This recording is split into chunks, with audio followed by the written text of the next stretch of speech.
TVXQ Catch Me Music Video Review. What's up guys, welcome back to ReviewSpace, and yes, I'm gonna take a look and recap and talk about this music video. It's currently trending, it's hot, it's getting over 200,000 views as of this moment.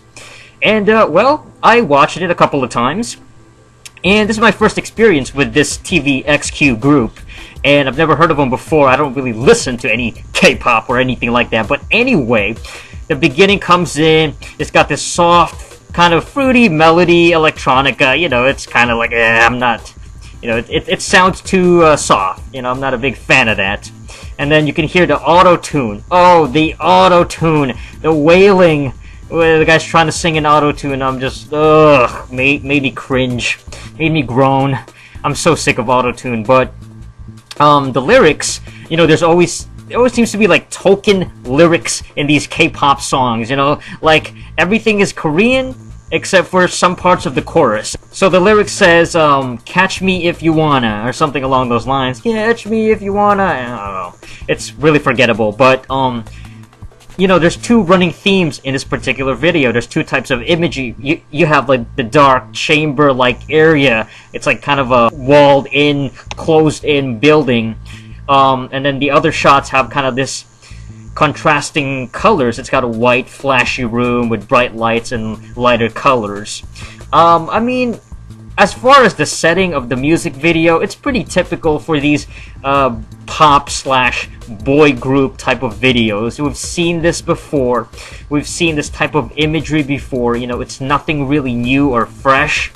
But the main difference here is that they use some dubstep in the actual sounds. They have, you know, using dubstep music and instrumentation, and one thing that I found the most interesting was the shiny metallic looking gloves that they had, and they had that little arm wave, you know, that was kind of cute. It was kind of, yeah, you know, it grabbed my attention, like, whoa, I've never seen that before, you know, it was just like, they all were wearing this glove, shiny Michael Jackson looking gloves, or whatever it was, plastic or metal. Can't even tell, and they were waving it around like, look at me, look at me, look at me, look at me, look at me, look at me, look at me. They were just like, look at me, look at me, look at me. Whoa, whoa, whoa. And then, you know, some shots had like the water splashes, some of the darker areas, the darker looking rooms. When they would dance, and they would like stomp their foot in the ground, and water splash would come up. And there were some various slow down dubstep scenes, like the dubstep would come in like whoa, whoa, whoa, whoa, whoa, whoa, whoa, and they would be like all slow motion, like, oh, trying to be all dramatic. And I'm just like, oh man, this is so corny. They also had like this interconnecting dance moves with the backup dancers. They would, you know, perform the moves with each other. You know, at the beginning, I thought it was gonna be like a freaking actual traditional boy group.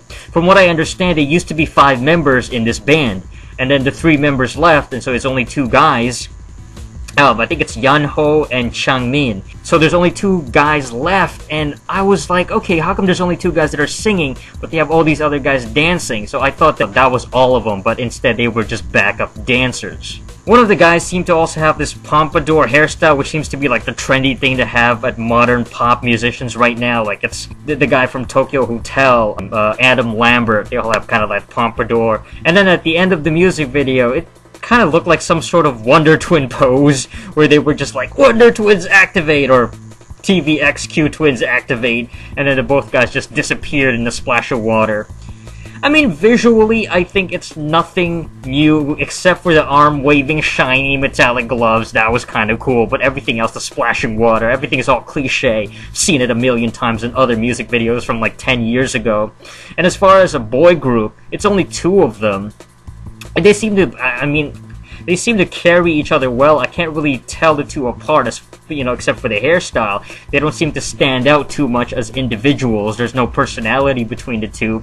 But at the same time, I mean, I think this video is typical stock boy band songs. You know, you got the dubstep included in there, which is like very typical of modern pop music, to incorporate whatever is trendy and hot at the time. As far as the song itself, it's really not that memorable. I mean, I can't even really get into it. It doesn't stick to my head. I can't hum it. I can't sing it. I think that a month from now, yeah, a week from now, next week, I'm gonna be completely forgetting about this song. It's not even, I don't even remember it. It doesn't stick. the music video is a little bit more memorable just because of the arm waving thing. As far as comparing it to maybe something like G-Dragon, you know, whether it's Crayon or One of a Kind, those ones, even G-Dragon is a bit more memorable just because of its crazy, wacky imagery. But as far as a traditional music video, this one seems to be a little bit less forced. You know, this one is a more traditional boy band, boy group. Very typical. The dance moves are very basic, very easy to pull off. Anybody can dance like these guys. As far as the vocals, it's pretty typical. You know, they're pop singers. So it's very simplistic, and it's very basic. It's not the over-the-top G-Dragon style. I think G-Dragon tries way too hard to be so attention-catching and attention-getting, but at the same time, maybe that's his strength. That's what makes G-Dragon so appealing, is that he has all these different things going on. Alright, so that's it for my review of the TVXQ Catch Me music video. Go check it out in the description link. It's going to be right there in the link somewhere there. Alright, so that's pretty much it for this episode of Review Space. Thank you for watching, and until next time, ciao.